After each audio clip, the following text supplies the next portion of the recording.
Not every call in the night wants you to come.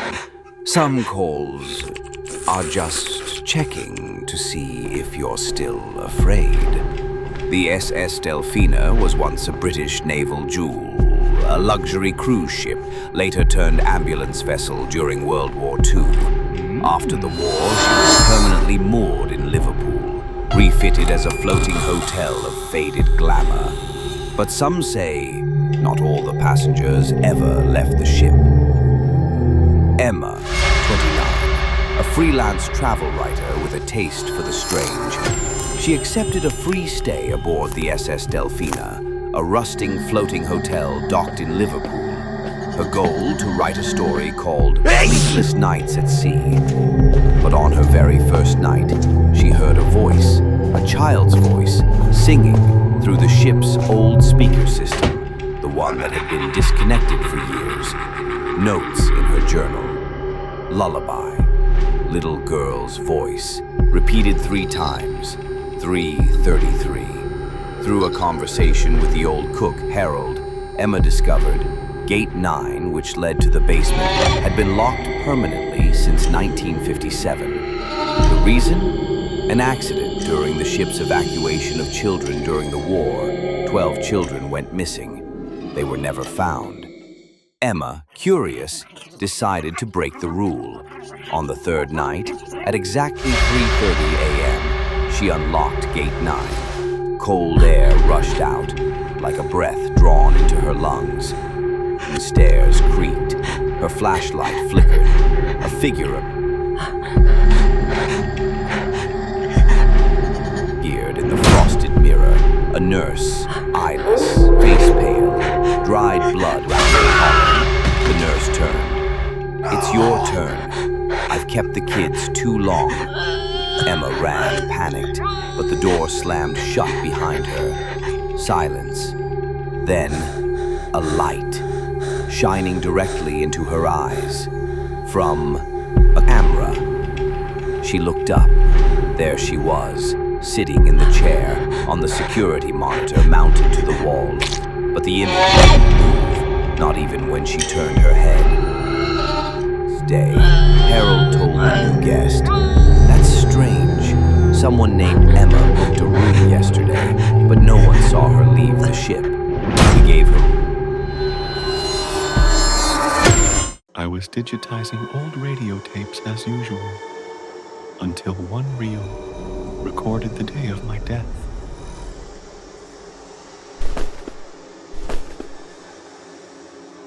You are in the wrong timeline. I'm Arlo. After graduation, I started an internship in a place many called the Graveyard of Radio Waves, a sealed room with no back exit, smelling heavily of old books and burnt magnetic tape. My job was simply to digitize piles of cassette tapes that no one bothered to remember. I thought it would just be a few sleepy afternoons with old radio sounds, until I found a series of reels labeled Never Aired. The first tape was a mundane conversation, nothing noteworthy. By the second tape, I found it disturbingly familiar. The story was just like my own morning. Tapes 3 and 4 recounted my exact day, every minute detail, 6 reels, each recording a day. And I was the main character. I checked, thinking it was a prank. But the 6th tape chillingly mentioned a call I had just received this afternoon. Impossible. The call was only a few hours ago, yet the tape had recorded it beforehand. Then a 7th reel fell, right in front of me. I loaded the 7th tape, my hands trembling, a cold dread washing over me. The announcer's voice prophesied my accident tomorrow. I rewound it, only to hear a piercing, distorted laugh. The screen flashed a pale white figure, a red nose, a face cracked like a mask.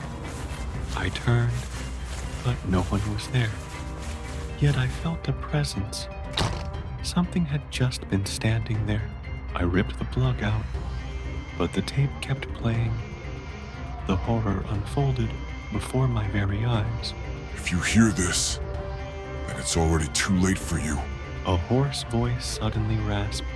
All the lights died, plunging me into suffocating darkness.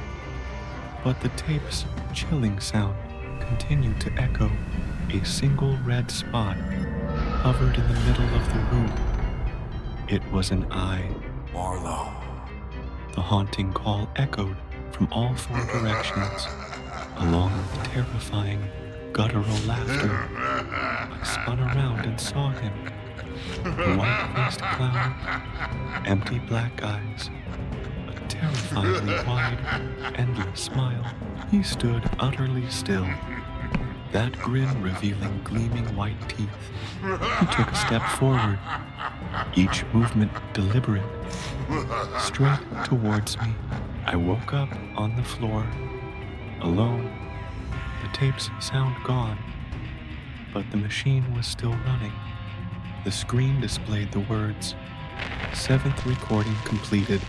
Turning, the 7th reel lay on the table with a new, terrifying label, aired the day after Arlo's death. The tape automatically began to play. No one touched it. I was digitizing old radio tapes as usual, until one reel recorded the day of my death.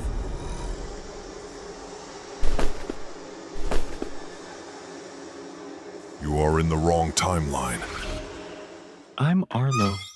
After graduation, I started an internship in a place many called the Graveyard of Radio Waves, a sealed room with no back exit, smelling heavily of old books and burnt magnetic tape. My job was simply to digitize piles of cassette tapes that no one bothered to remember.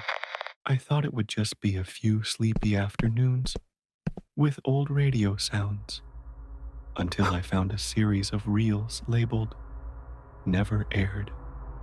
The first tape was a mundane conversation, nothing noteworthy. By the second tape, I found it disturbingly familiar.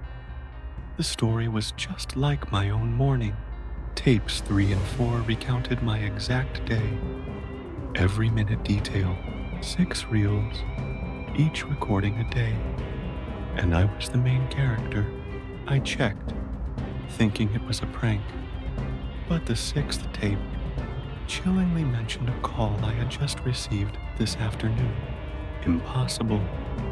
The call was only a few hours ago, yet the tape had recorded it beforehand. Then a 7th reel fell, right in front of me. I loaded the 7th tape, my hands trembling, a cold dread washing over me. The announcer's voice prophesied my accident tomorrow. I rewound it, only to hear a piercing, distorted laugh. The screen flashed a pale white figure, a red nose, a face cracked like a mask. I turned, but no one was there. Yet I felt a presence. Something had just been standing there. I ripped the plug out, but the tape kept playing. The horror unfolded before my very eyes. If you hear this, then it's already too late for you. A hoarse voice suddenly rasped. All the lights died, plunging me into suffocating darkness. But the tape's chilling sound continued to echo. A single red spot hovered in the middle of the room. It was an eye. Arlo. The haunting call echoed from all 4 directions, along with terrifying, guttural laughter. I spun around and saw him. A white-faced clown, empty black eyes, a terrifyingly wide, endless smile. He stood utterly still, that grin revealing gleaming white teeth. He took a step forward, each movement deliberate, straight towards me. I woke up on the floor, alone, the tape's sound gone, but the machine was still running. The screen displayed the words, "7th recording completed." Turning, the 7th reel lay on the table with a new, terrifying label, aired the day after Arlo's death. The tape automatically began to play. No one touched it. Mr. Ben believed his son's nightmares were just product of the boy's imagination, but he could never have imagined they were a warning of an approaching tragedy.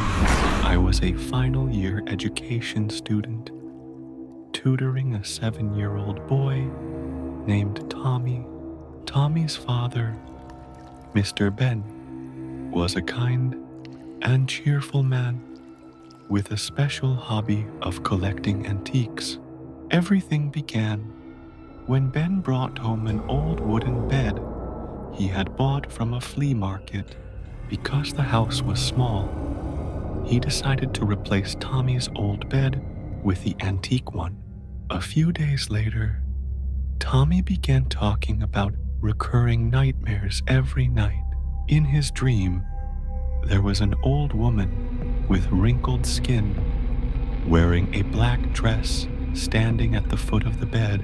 She stared at Tommy with a hateful gaze, as if trying to pierce through him. Her mouth constantly murmured strange languages Tommy couldn't understand. I got chills hearing this, so I told Mr. Ben about it. But Mr. Ben just laughed and said that children had vivid imaginations, until one day I came to tutor as usual. But the moment I stepped into Tommy's room, I froze. The boy was levitating in midair, his eyes rolled back and lifeless. Tommy's mouth was producing deep, hoarse sounds, like ancient scripture being recited in an unknown language. I screamed for Mr. Ben. When he rushed in and saw the scene, his face turned pale. We quickly pulled Tommy down and rushed him to the hospital. The next day, Mr. Ben invited a friend named David, an expert in the occult, to the house. David said the bed was imprisoning a demonic spirit from 1,000 years ago. He advised Mr. Ben to burn the bed to prevent any future harm. Ben seemed reluctant, but eventually arranged for someone to take the antique bed away. After that day, Tommy quickly recovered and stopped having nightmares. Everything seemed to be over, until I saw Tommy holding a wooden doll, smiling brightly. Did your dad just buy that for you? It's beautiful. No, I didn't buy it. It's made from Tommy's old bed. I couldn't bear to throw it away, so I had it carved into a doll. The wood was too good to waste. I shuddered, not knowing what to say. I just forced a smile and let it go. A few months later, I happened to see the news and was shocked to learn that Mr. Ben and his son had both died in a car accident. Goosebumps ran down my spine, unsure whether it had truly been an accident or the curse of the old bed. I was sure I had buried it very deep in a faraway place. But when I came home, it was sitting right on my bed. My name is Irene, 25 years old, and I worked in the field of interior design. During a trip, I happened to stop by a second-hand shop tucked away behind a tree-lined road. While I was engrossed in observing the old clocks, my eyes suddenly stopped at a beautiful doll placed in the corner of a shelf. It wore an old pure white dress, and its curly blonde hair was neatly combed. What stood out was its pair of deep, bright blue eyes that were eerily striking, making it impossible for me to look away. Because I found the doll so captivating, I decided to buy it and bring it home. I placed it on the shelf in my bedroom, thinking it would make a perfect decoration. That night, I was awakened by a strange sound. A very faint giggle echoed somewhere in the room. I sat up and looked around, but there was nothing. But as soon as I lay back down, a whisper soft as the wind brushed past my ear. We will play together forever. I sprang up immediately, my heart pounding. The room was still pitch dark and silent. The next day, when I returned home after work, I froze. The doll was no longer on the shelf. It was lying in the middle of my bed. I checked around, but nothing was stolen, and there were no signs of a break-in. I sighed in relief, placed the doll back on the shelf, thinking maybe I had brought it to bed myself and forgotten. But from that day on, every morning when I woke up, I found it in a different place. On the windowsill, at the foot of the bed. But from that day on, every morning when I woke up, I found it in a different place. On the windowsill, at the foot of the bed. I began to lose sleep, feeling as if invisible eyes were watching me in the dark. Finally, I decided to put the doll in the closet and lock it tightly. But just as I turned off the light to sleep, a dry click sounded. I froze. In the darkness, I heard small footsteps slowly approaching the bed. Trembling, I reached out and turned on the light. The doll was sitting on the pillow right next to me. I screamed, threw it to the ground, and ran out of the room. The next morning, I decided to bury the doll in a deserted field, more than 30 kilometers from the city. I stood silently looking at the freshly filled hole beneath my feet, silently hoping everything would end there. But as I turned to walk away, I seemed to hear a faint giggle rising from underground. Terrified, I ran to my car and quickly drove off, not daring to look back. That night, I returned home in a state of exhaustion. When I opened the door to my room, my blood seemed to freeze. The doll was sitting on my bed, its hair in a mess, its dress covered in dirt, and its bright blue eyes glowing with a ghostly gleam. You thought you could abandon me? Anna grew up with letters from her sister, who was supposedly studying abroad in Australia. But the more she read, the more certain she became.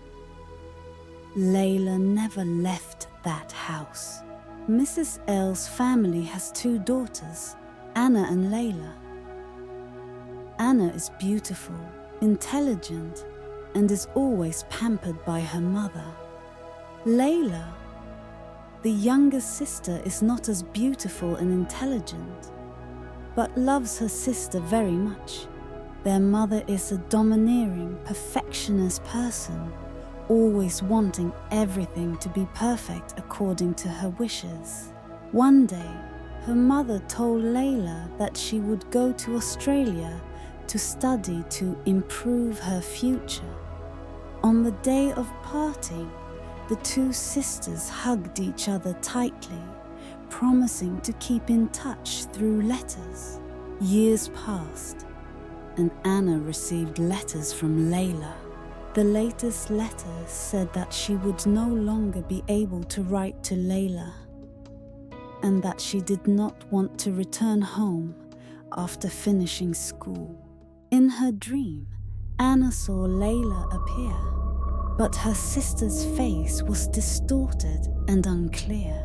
Anna woke up, her heart beating fast, sweat dripping from her forehead.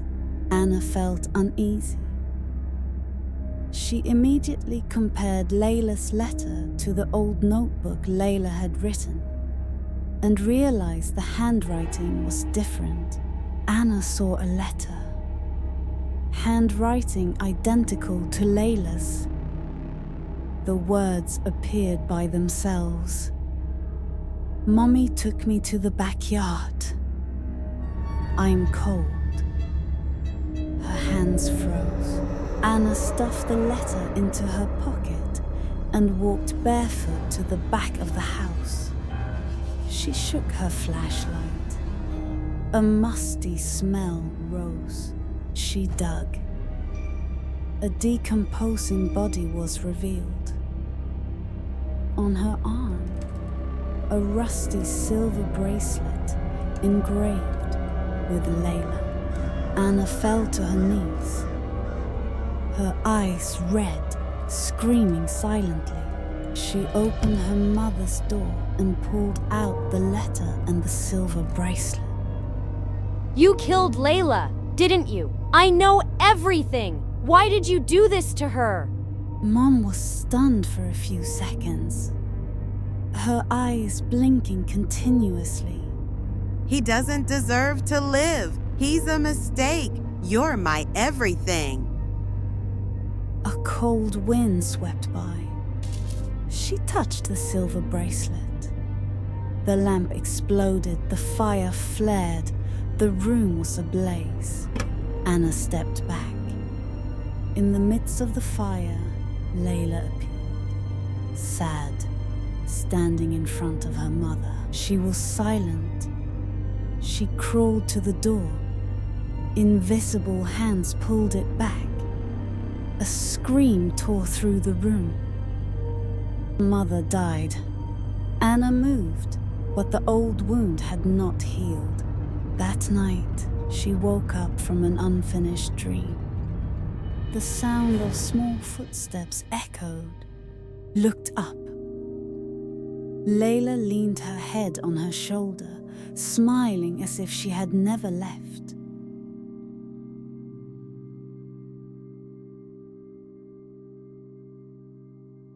The room I rented on the 4th floor was incredibly cheap. The only thing was, the wooden cabinet in the corner of the room made a sobbing sound every night. I moved into an old room, so cheap it was hard to believe. Inside the room, everything was simple, except for a locked wooden cabinet. The cabinet was locked. The landlord had only told me not to open it. I didn't think much of it. I didn't need the cabinet anyway. That night, I kept tossing and turning. Something in the room made me feel very uncomfortable. Suddenly, a soft sound came from the wooden cabinet. I held my breath. My eyes did not leave the cabinet. The scratching sound was steady, like a child's fingernails scratching the lid of a coffin.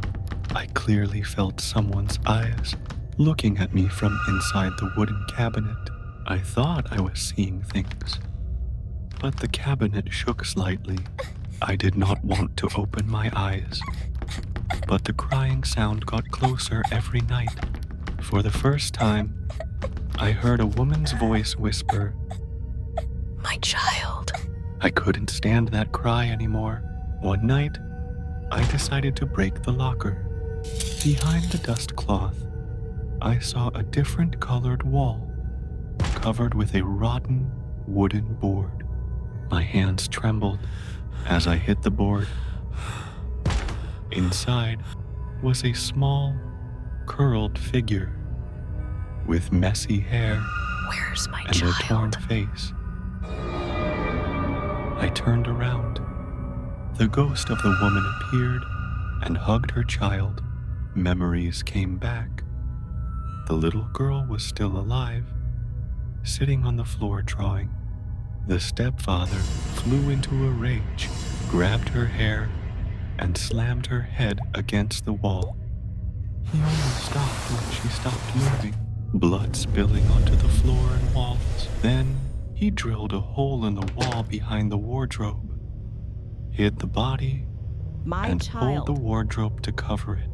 The mother went home to look for her child, but the house was quiet. She reported to the police, but there was still no trace. Everyone thought the girl had left. The mother gave up in despair. When the neighbors discovered it, it was too late. The mother's body was taken away, and the stepfather moved away soon after. I collapsed, drowning in horror. Everything seemed to melt before my eyes. When I opened my eyes, both the girl's body and her mother's were gone. The sky was already bright. I was still sitting on the ground. A moment later, my phone vibrated. A news that left me speechless. He was the stepfather in the girl's memory. He had finally paid for his crimes. I once dropped something in the hospital restroom, and it was returned to me. But that became the reason I never dared to be alone in a hospital again. About 2 years ago, I was hospitalized due to migraines. That night, I woke up suddenly with the urge to use the bathroom. I got out of bed and walked straight to the restroom at the end of the hallway. While sitting there, I pulled out my phone and played with it for a while. Suddenly, I heard slow, dragging footsteps, like someone was slowly approaching. I looked down through the gap beneath the door. I saw a pair of wrinkled, skinny feet, probably belonging to an elderly person, maybe in their 60s or 70s. At first, I didn't think much of it, assuming it was another patient like me. Then I heard the sound of water dripping onto the floor. Curious, I looked down again. The feet were still standing still, but blood was dripping down, forming a dark red puddle. A sense of dread crept up inside me. I quickly pushed the door open and stepped out, but I froze. There was no one outside. Only a pool of blood where the person had been standing. The restroom light began flickering, flashing on and off. Terrified, I ran straight back to my room without daring to look back. Around 2 a.m., just as I was drifting off, I heard those dragging footsteps again, like someone slowly approaching. This time, I dared to crack my eyes open, my heart pounding in my chest. An old man, around 60 or 70, was slowly walking toward me. Young man, you left this in the restroom. Take it. I followed his hand with my eyes. God, it was my phone! Before I could even thank him, he had already turned to leave. I thought to myself how lucky I was that he had picked it up for me. The next morning, I searched all around the hospital to thank that old man, but couldn't find him. Finally, I asked the nurse when she came in to check on me. Excuse me, have you seen an elderly man, around 60 or 70, around here? There's only the old man in the room next to yours. But he passed away last night. Hearing that, I was stunned into silence. I didn't say another word to anyone. When I opened my phone, I discovered a strange photo taken during the night. It was a picture of me sleeping, with the old man standing beside my bed. He was staring straight at me with a grin that stretched from ear to ear. Right after that, I called my mom to pick me up immediately. I never wanted to stay in that terrifying place for even another minute. I used to think the rumors about ghosts were just a joke until I woke up in the room that everyone said had been locked for the past 3 years. My name is Mike, 19 years old, a first-year college student who had come from the countryside to the city because I registered for the dorm late and there were no rooms left. I was forced to look for a place outside. A senior suggested I try an old apartment building, but there was something strange about it. The 6th floor of that building was locked after a student hanged herself in room 602. I'm not afraid of those things. Thanks, bro. That afternoon, when I spoke with the building manager, a middle-aged woman named Maria, she said there was only one apartment left, number 502, which meant directly above it was room 602 from the rumor. With no other choice, I had to accept renting this place. During the first few nights there, I kept waking up startled by strange noises coming from the ceiling, the sound of a chair being dragged, then silence. A moment later, a loud crash hit the floor. That sound kept repeating, and it started to really irritate me. Hey, what the hell is with all the noise? Damn dropout. At that very moment, all the sounds suddenly stopped, as if strangled. The next night, after my friend's birthday party, I got drunk and came home quite late. When I got to my room, I saw the door was unlocked. At first, I thought I had forgotten to lock it and didn't pay attention. The room was still dark. The musty smell was strong, but all I wanted was to lie down, so I didn't turn on the light and just fell asleep. As soon as I dozed off, I dreamed that I had failed the course and had to drop out of school. Desperate, I tied a rope around my neck and hung myself from the ceiling fan. The feeling of suffocating pain was unbearable, like my head was about to explode. Terrified, I bolted upright and turned on the light with trembling hands, then realized this wasn't my room.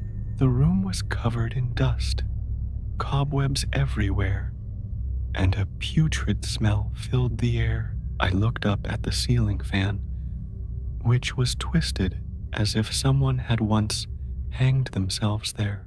Panicked, I ran outside and froze when I saw the number 602 on the door. I screamed and ran toward the elevator, pressing the button to go down, but the elevator didn't move. Suddenly, I heard slow footsteps echoing clearly, along with the familiar dragging sound of a chair. I glanced toward room 602, and a girl wearing an old dress stepped out. Her head hung low. Her long hair covered her face, and a rope was still wrapped around her neck. Terrified, I ran toward the stairwell, but the way down was tightly locked. I summoned all my strength to kick the door open and dashed downstairs. A chilling, sharp laugh echoed behind me. A woman's laugh, hoarse and full of glee. I thought my 4th floor apartment was a peaceful place, but at 3:33 a.m., I was woken up by a knocking sound from the floor above. My name is Freud, final year student, moved into this apartment because the rent was half the price of other areas. The place is a bit old, but I figured I just needed a quiet place to work on my thesis. The first night here was pretty quiet. At least that's what I thought. As I was about to fall asleep, I heard a light tapping sound from the floor. Thinking it was because of the old wooden floor, I ignored it and tried to close my eyes and continue sleeping. But at 3:33 a.m., the tapping sound came back. As regular as a heartbeat, a feeling of unease began to creep in, keeping me awake all night. Then strange dreams appeared. I saw a couple arguing fiercely. The boyfriend beat and tied the girl up. Then he dragged her down to the floor, burying his girlfriend while she was still breathing. I woke up with a pounding heart, my whole body drenched in sweat. The next morning, I asked my neighbors about the couple in my dream. The old lady next door said that they were Lena and Caleb, who used to live in the apartment on the 3rd floor, and that Lena had left with her boyfriend, Caleb, but I had a feeling that something was wrong. That night, I woke up with a start. This time, the knocking was right under my bed. I put my hand on the cold floor. Then I heard a groan, like someone was trapped underneath. I turned on the light, and in the corner of the floor was a faint red crack, very thin. I couldn't sleep again. I always felt like someone was waiting under the floor. I tried to pry open the crack, and below me I heard a faint "help me" in a faint voice. I went down to the 3rd floor apartment, where Caleb used to live. The door was old, and I could easily pry it open and rush in. I pulled out the old carpet in the living room, and there was a slight dent underneath. This was also the place where I saw Caleb bury Lena in my dream. I used a crowbar to pry it open, and a foul smell came up. Then I saw a human fingernail stuck to wood and dirt. I kept prying, pulled out a clump of hair. Then a hand came out. I screamed, I shivered, remembering the old lady's words that Caleb still kept the apartment downstairs. Lena moved out during the night. I called the police immediately. They came, dug her up, and confirmed it was Lena, still tied up, her body decomposed. Caleb was wanted. I thought the nightmare was over.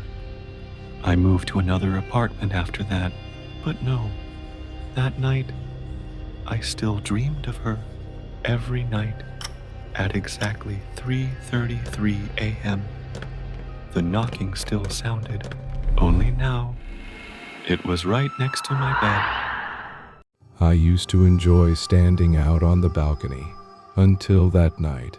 I'm Mike, 25 years old, a graphic designer who just moved into a new apartment downtown. The bedroom balcony faces a busy street, always lit by headlights and bustling with people. One night, I noticed a figure standing motionless on the balcony across from mine. A tall, slender woman in a white dress just stood there in silence, facing my direction. At first, I figured she was just like me, admiring the city lights at night. But night after night, she stood there in the exact same pose, utterly motionless.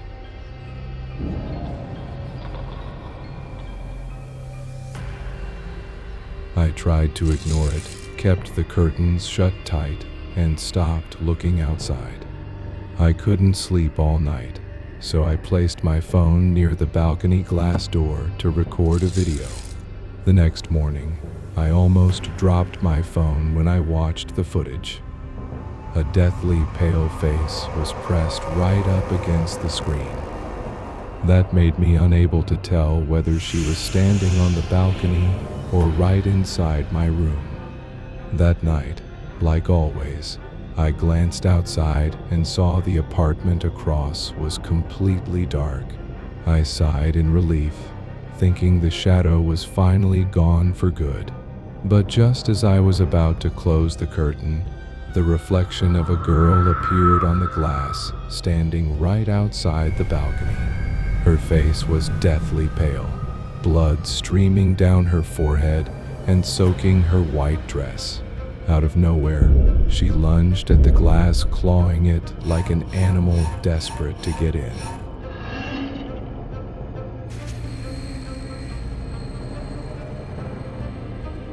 Her eyes glowed red, staring intensely at me as if wanting to devour me whole. I quickly ran out of the apartment, my heart pounding in my chest. My whole body trembled as if I had a fever. After that, I decided to stay over at a close colleague's house. When I told him about what I had just experienced, his face immediately went pale. He told me a woman had once been pushed off a balcony by her husband after catching him cheating.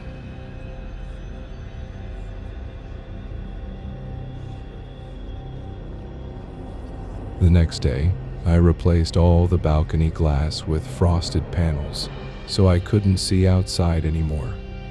That evening, I thought I would have a good night's sleep.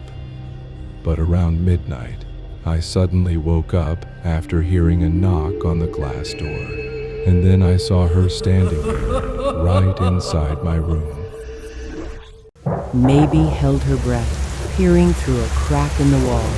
The woman in the white raincoat glided past, a knife dripping blood. She turned, but there was no face. Maybe a solitary woman ventured into the forest to explore, but unfortunately got lost. Suddenly, a heavy rainstorm hit, forcing Maybe to quickly seek shelter. Maybe found a small, abandoned wooden house in the woods.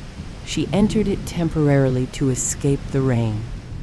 Maybe walked around the house. A musty smell and a chill ran down her spine. She found an old photo frame, face down. When she flipped it, it showed a family whose faces were scratched and blurred. Maybe called out loudly. No one answered, feeling a biting cold even though the windows were tightly shut.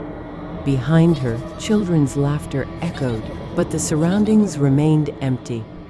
Maybe panicked, wanting to run, but the door vanished, an endless hallway stretching before her. She looked in the mirror and saw the face of a middle-aged woman.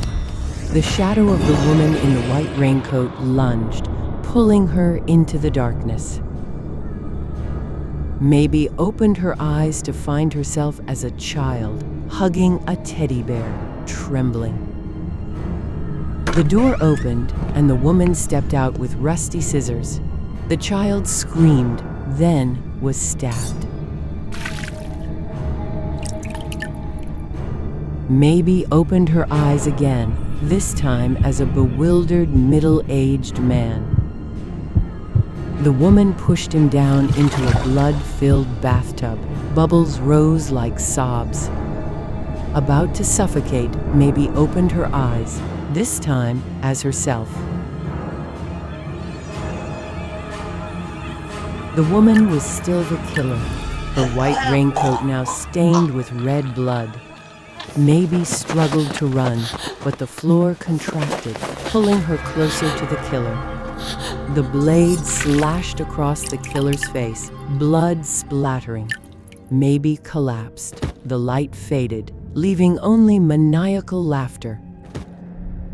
She woke up in a cold white room, breathing heavily again. On the wall were portraits: a woman, a little girl, a man, and Maybe. A medical record fell to the floor. Her real name was Sarah Glenwood, 32 years old, with a history of murder. Sarah screamed, clutching her head in pain, surrounded by white shadows. The people she had killed had never left. I used to think the story about that bathroom was just a silly rumor, until I walked past it.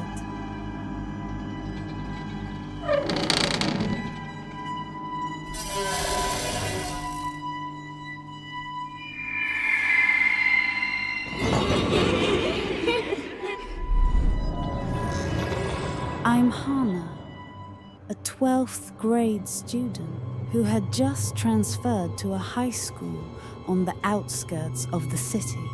From the very first days, I had vaguely heard strange rumors from my classmates. All of them revolved around the bathroom on the 3rd floor, where a female student had once been brutally murdered. One afternoon after school, I happened to pass by that bathroom because the main staircase was under repair.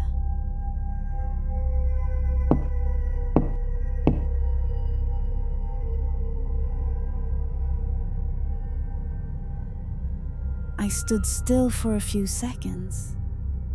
Then something compelled me to step closer to the door. And then I did the stupidest thing in my life. I raised my hand and knocked gently 3 times on the door. Nina, are you there? I've always been here.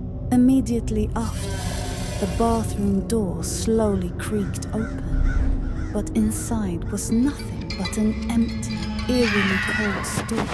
I panicked and ran away, my heart pounding wildly, her whisper still echoing in my ear. Since that day, I began to hear 3 knocks coming from everywhere. No matter where I was, school, cafe, or even at home, the knocking would always return. That night, I lay exhausted on my bed, worn out from the endless haunting knocks.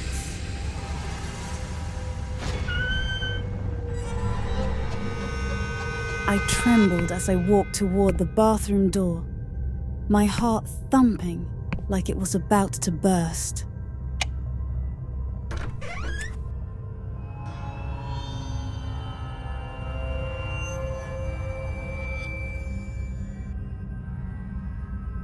I stepped inside, wanting to wash my face to clear my head. But as soon as I looked up, I was horrified to see a girl standing behind me in the mirror. She wore an old school uniform, with long black hair hanging down, covering most of her pale face. The corners of her mouth slowly curled into a cold, haunting smile. Nina! I've always been here. My whole body froze in place, unable to move. My legs felt as if they were glued to the floor. The bathroom door suddenly slammed shut, trapping me in the cold space. I could feel a chilling breath on the back of my neck. Since that night, Mina's shadow had always appeared beside me.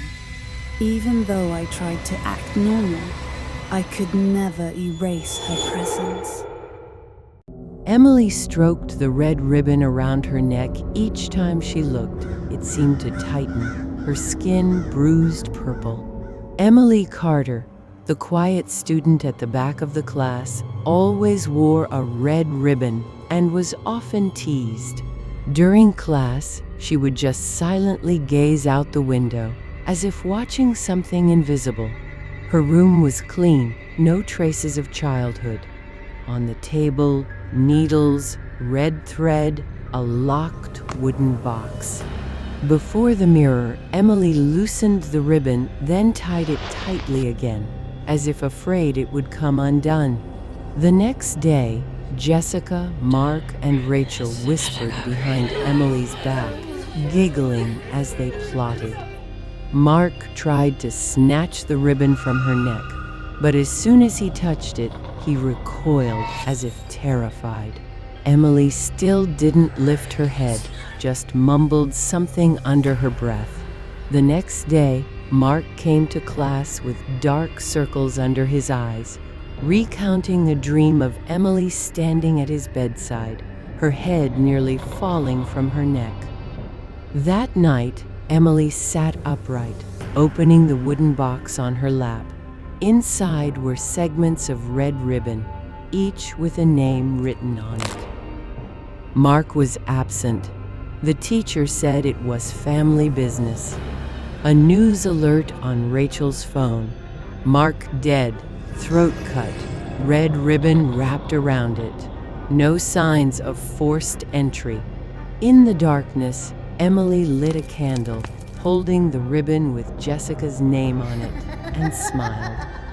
That night, Jessica woke up, gasping for breath, her neck feeling cold and damp after a dream of Mark with his head hanging by a red ribbon. The lights went out. A white shadow glided past the mirror. Jessica screamed, but no one answered. A strong wind slammed the window. The ribbon wrapped tightly around Jessica's neck, pulling her down, her eyes wide with terror. 2 desks were empty in the classroom. Rachel walked towards Emily's desk. What have you done to them? Emily looked at Rachel, her dark eyes profound, saying nothing. Rachel went home, locked the door, trembling with scissors in her hand. A red ribbon was snaking through the crack of her room door. The door burst open. The ribbon wrapped around Rachel's neck, pulling her up to the ceiling. She struggled, but couldn't scream. Emily looked in the mirror, her head swaying slightly, her face eerily calm. She began to sew her own neck. Stitch by stitch, blood seeped onto her white shirt. In the mirror, the shadows of her dead friends flickered, and Emily smiled, looking at the box of red ribbons awaiting new victims.